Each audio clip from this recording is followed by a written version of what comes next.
What's the point of keeping a sketchbook? If you're like me, you struggle finishing or even completing a few pages in a sketchbook. After finding a sketchbook that fits your aesthetic and that you're stoked to draw in, you crack it open for the first time. You can finally create an immaculate sketchbook like artists on Instagram have. You spend a ton of time on the first page so it looks perfect, and then nothing else seems to come out good enough. So you tear out a page. But after tearing out that page, you feel guilty. And now it's not a perfect sketchbook. It's a tragedy many of us experience.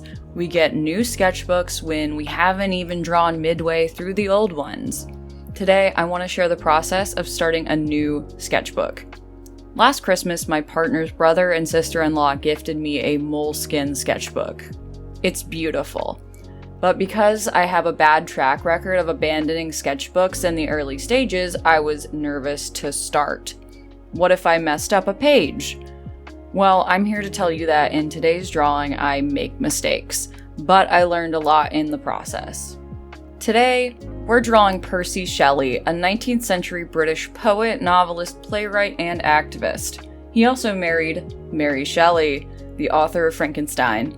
I've read many of Percy Shelley's works, so I was stoked when I saw this bust of him in the Smithsonian. Percy's appearance can be debated because the few images we have of him are paintings and busts. But what I found most interesting about this bust is that the sculptor William Ordway Partridge created this 70 years after Percy's death. In contrast, Percy sat for this painting. Just check out the difference. It's wild how sharp and Grecian Percy's features are in this sculpture. So let's take a look at my process of trying to draw this sculpture. I start by sketching out major shapes with a Staedtler Mars Lumograph 9H pencil. I hate when my pencil smudges, so I wanted to try out the hardest lead I could find.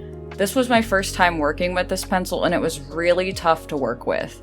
It didn't smudge, but I found it difficult to erase shapes or darken my lines. In hindsight, I recommend using a watercolor pencil if you're working on mixed media paper. If you mess up, you can just take a wet brush and lighten your lines while creating a light background for your sketch.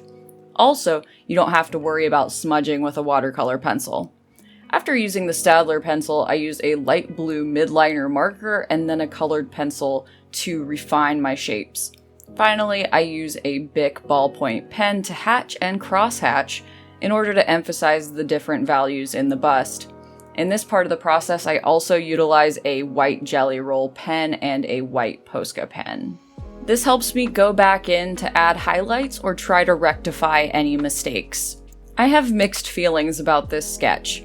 On one hand, the likeness could be improved.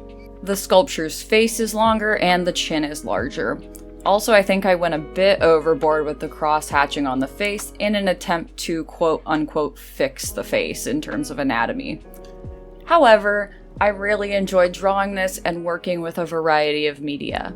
Overall, I think it's a lovely sketch, but I need to be more aware of getting the anatomy right in the early stages of the drawing, and I took some notes of things I wanted to improve upon on the page. I'm definitely looking forward to the next sketch in the sketchbook. And I'm partially using my videos to hold me accountable to working all the way through this sketchbook. Do you struggle with maintaining a sketchbook? What do you include in your sketchbook? Do you write in yours? Do you study other art pieces or just create from your own observations and imagination? Let me know in the comments. You aren't alone in your art struggles. Remind yourself that every drawing you aren't stoked about is an opportunity for growth, and you also are a work in progress.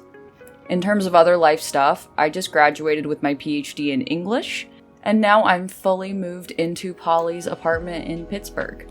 Here's our cat Peach snuggling in a cardboard tower we made while unboxing stuff. If you like this video and want to support the channel, like, subscribe, share, comment, or just simply watch and enjoy. Thank you for watching and see you next time!